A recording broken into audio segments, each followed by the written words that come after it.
Zubin case में इतना बड़ा अपडेट सामने आया है कि पूरे देश के लोग शॉक्ड हैं। अब हर कोई ये जानना चाहता है कि आखिर जुबिन के साथ उस दिन हुआ क्या था, क्योंकि जिस दिन उनकी डेथ हुई थी उस दिन वो सिंगापुर के एक बड़े इवेंट में परफॉर्म करने के लिए गए हुए थे। वो पूरी तरह फिट थे। शो कुछ ही देर में शुरू होने वाला था। लोग उनका वहाँ बेसब्री से इंतजार कर रहे थे। लेकिन इसी बीच खबर आती है कि जुबिन गर्ग की पानी में डूबने की वजह से जान चली गई। ये न्यूज सुनकर हर कोई यही सोच रहा था कि आखिर अचानक ऐसा कैसे हो सकता है, क्योंकि न तो वो बीमार थे और न ही स्विमिंग वो पहली बार कर रहे थे। धीरे धीरे जब उनका स्विमिंग वाला वीडियो सोशल मीडिया पर वायरल, तो पुलिस को उस वीडियो में कुछ ऐसा दिखा कि जिसने ये साबित कर दिया कि ये कोई हादसा नहीं बल्कि एक सोची समझी साजिश थी। जी हाँ, दरअसल ये सब शुरुआत हुई थी उस वीडियो से, जिसमें जुबिन यॉट पर बैठे मुस्कुराते बात करते हुए दिख रहे थे। उनके अगल बगल उनके दोस्त भी थे, टीम के लोग भी थे और सब कुछ नॉर्मल लग रहा था। तभी कुछ देर बाद एक और वीडियो आया जिसमें वो पानी में उतरकर स्विम करते दिखे। उनके पास वो फ्लोटिंग मैट भी थी और लाइफ जैकेट भी उन्होंने पहना हुआ था। मतलब सब कुछ पूरी तरह से सेफ्टी के साथ हो रहा था।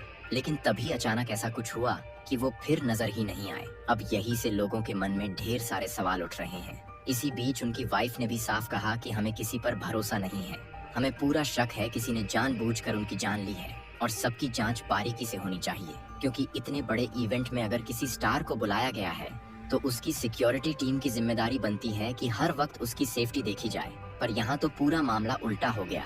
और इसी सब को ध्यान में रखते हुए जब पुलिस ने छानबीन शुरू किया तो उन्हें 2 लोगों पर शक हुआ और अब पुलिस ने उन 2 लोगों को गिरफ्तार भी कर लिया है।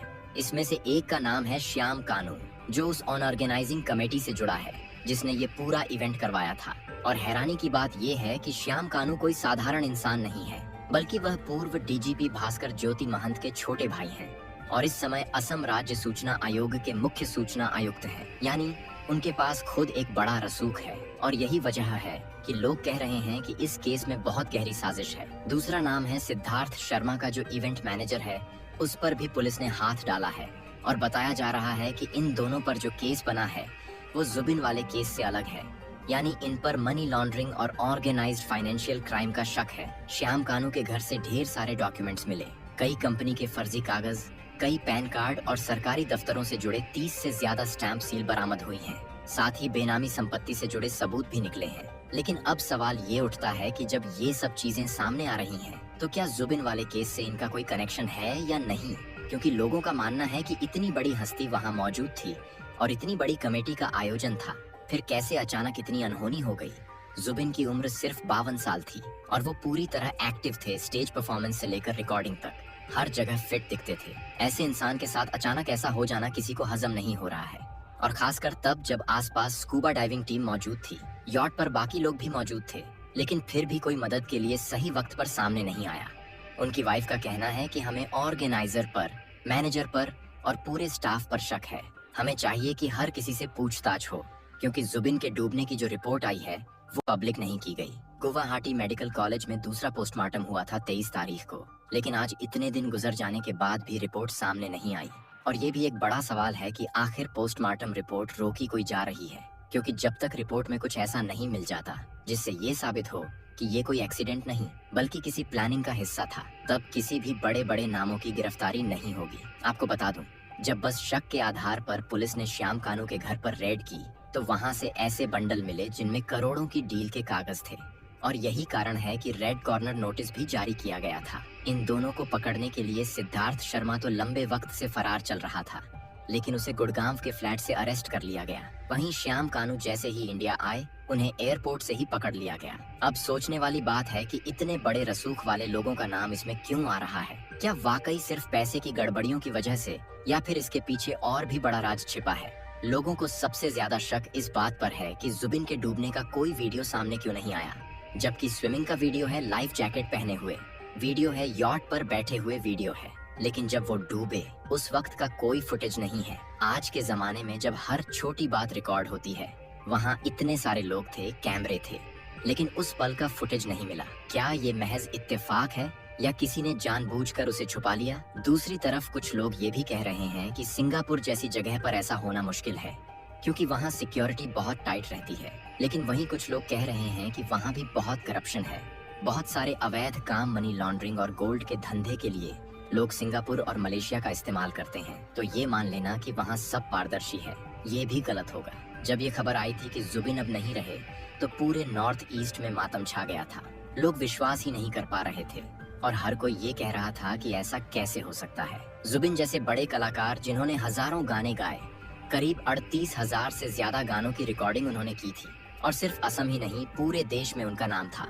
उनके गाने जैसे या अली जो फिल्म गैंगस्टर में आया था, पूरी इंडिया में मशहूर हुआ। इसके अलावा नमस्ते, लंदन बिग ब्रदर क्रिश, तीन प्यार के साइड इफेक्ट्स और कितनी ही फिल्मों में उनकी आवाज ने जादू किया। इतना बड़ा स्टार अगर अचानक चला जाए और लोग उसे सिर्फ एक हादसा कहकर भूल जाएं, ये किसी को मंजूर नहीं। जुबिन खुद बहुत सादगी से जीने वाले इंसान थे। वो कभी ज्यादा मीडिया में नहीं रहते थे, हमेशा गानों के जरिए ही लोगों के दिलों में जगह बनाते थे। यही वजह थी कि लोग उन्हें सिर्फ आवाज से पहचानते थे। चेहरा सबको याद भी ना हो, लेकिन नाम हर किसी को पता था। इवेंट जहां परफॉर्म करने वो सिंगापुर गए थे, वो नॉर्थ ईस्ट फेस्टिवल था और वहां मुख्य ऑर्गेनाइजर वही श्याम कानू थे और उनके साथ सिद्धार्थ शर्मा जैसे लोग मैनेजमेंट देख रहे थे। तो जिम्मेदारी भी उन्हीं की थी। अगर वहां कुछ गलत हुआ तो उसका जवाब भी इन्हीं को देना होगा। अब पुलिस ने इनसे पूछताछ शुरू कर दी है और 14 दिन की रिमांड पर दोनों को रखा गया है। मतलब 2 हफ्ते तक लगातार सवाल होंगे और हो सकता है इसमें से कई बड़े राज निकलकर सामने आए। लोगों का कहना है कि अगर ये मामला सिर्फ डूबने का होता तो रिपोर्ट अब तक आ जाती, वीडियो भी सामने आ जाता। लेकिन जब से गिरफ्तारी हुई है तब से शक और गहरा गया है कि यहाँ कुछ और ही खेल चल रहा है। और आपको बता दूं कि श्याम कानू का परिवार भी बहुत रसूखदार है। उनके एक बड़े भाई नानी गोपाल महंत गुवाहाटी यूनिवर्सिटी के कुलपति हैं और सीएम हेमंत बिस्वा के शिक्षा सलाहकार भी रह चुके हैं। तो आप समझ सकते हैं कि ये लोग कितनी ऊंची पहुंच रखते हैं। ऐसे में क्या सच सामने आएगा या नहीं, ये आने वाला वक्त बताएगा। लेकिन जो माहौल बना है उससे साफ है कि लोगों के मन में गहरा शक है और हर कोई यही कह रहा है कि जुबिन के साथ जो भी हुआ वो एक सामान्य घटना नहीं हो सकती। जुबिन के करीबियों ने भी खुलकर कहना शुरू कर दिया है कि उन्हें लगता है कि यह सब किसी बड़ी प्लानिंग का हिस्सा था। उनकी वाइफ ने तो बार बार इस बात पर जोर दिया कि हमें पूरा भरोसा है कि जुबिन खुद को संभालने वाले इंसान थे और अगर उनके आसपास सही लोग रहते तो ऐसा कभी नहीं होता। उन्होंने साफ कहा कि मुझे हर उस इंसान से जवाब चाहिए जो उस यॉट पर मौजूद था, क्योंकि वहाँ किसी ने भी सही वक्त पर मदद नहीं की। दूसरी तरफ मीडिया में अलग अलग थ्योरी चल रही है। कोई कह रहा है कि जुबिन उस वक्त नशे की हालत में थे, तो कोई कह रहा है कि उन्होंने लाइफ जैकेट उतार दी थी। मगर इन दोनों बातों की कोई आधिकारिक पुष्टि नहीं हुई है। और सबसे बड़ा सवाल यही है कि अगर ये सब सच भी है तो वहाँ मौजूद टीम ने तुरंत एक्शन क्यों नहीं लिया। वहाँ प्रोफेशनल लोग मौजूद थे जिनका काम ही यही था कि अगर पानी में कोई दिक्कत हो तो तुरंत बचाया जाए। उस यॉट पर जितने लोग थे सबके बयान अब पुलिस ले रही है और कई बयानों में विरोधाभास भी सामने आया है। किसी ने कहा कि वो उस वक्त पानी के पास थे, किसी ने कहा कि उन्होंने देखा ही नहीं, किसी ने कहा कि सब कुछ अचानक हुआ। मगर सच ये है कि इतनी जल्दी कोई इंसान गुम नहीं हो सकता जब तक कि वहाँ कुछ और ही खेल न हुआ हो। लोग ये भी कह रहे हैं कि ये पूरा इवेंट अचानक से जुबिन को क्यों ऑफर किया गया, जबकि उनकी वाइफ ने खुद कहा कि वो सिंगापुर जाने के लिए तैयार नहीं थे। उनके दूसरे प्रोजेक्ट्स चल रहे थे, लेकिन दोस्तों और आयोजकों ने उन्हें मनाया और तभी वो गए। अब ये भी शक पैदा करता है कि कहीं उन्हें जानबूझकर तो नहीं ले जाया गया। फेस्टिवल से जुड़े कई दूसरे नाम भी सामने आए हैं जिन पर एफआईआर दर्ज की गई है। करीब 10 लोग ऐसे हैं जो इस इवेंट के जिम्मेदार थे और उन सब की भूमिका जांच के घेरे में आ गई है। खैर, सिंगापुर प्रशासन ने पहले ही कह दिया था कि यह सब आकस्मिक है, लेकिन अब इंडिया में जब नए नए तथ्य निकल रहे हैं तो वहाँ की पुलिस पर भी सवाल उठने लगे हैं, क्योंकि अगर वहाँ की टीम ने सही ढंग से जांच की होती तो बहुत सारे सवालों के जवाब पहले ही मिल गए होते। कई विशेषज्ञों का कहना है कि अगर कोई व्यक्ति पानी में अचानक नीचे चला भी जाए तो वहाँ मौजूद स्कूबा डाइवर्स या ट्रेनिंग लिए हुए स्टाफ उसे तुरंत पकड़ लेते हैं। वैसे भी स्टेबल वाटर में डूबना इतना आसान नहीं होता जब तक कि व्यक्ति के ऊपर कोई बहुत भारी दबाव न हो या फिर व्यक्ति खुद ही बहुत कमजोर हालत में न हो।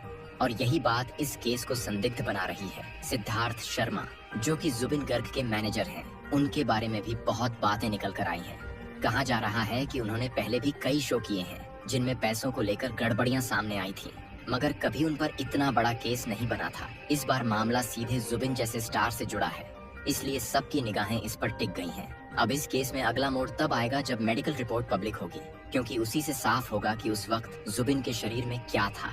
क्या उनके अंदर किसी तरह का नशा था, क्या उनके शरीर पर कोई निशान था, या फिर सब कुछ नेचुरल था। और यही रिपोर्ट तय करेगी कि आगे किसके खिलाफ कार्रवाई होगी। फिलहाल दोनों आरोपियों को रिमांड पर रखकर लगातार पूछताछ चल रही है और पुलिस ने संकेत दिया है कि आने वाले दिनों में कुछ और बड़े नाम भी इसमें फंस सकते हैं। सच्चाई चाहे जैसी भी हो, अब देश यही चाहता है कि पूरा मामला साफ साफ सामने आए, और अगर इसमें किसी का भी हाथ है तो उसे सजा मिले। तो दोस्तों, आज के लिए बस इतना ही हाल की। आपको क्या लगता है, क्या जुबीन गर्ग की डेथ नेचुरल थी या फिर वह किसी साजिश का शिकार हुए? आप अपनी राय नीचे कमेंट में जरूर दें। और हाँ, वीडियो अगर पसंद आई हो तो वीडियो को लाइक कर चैनल को सब्सक्राइब जरूर कर लें।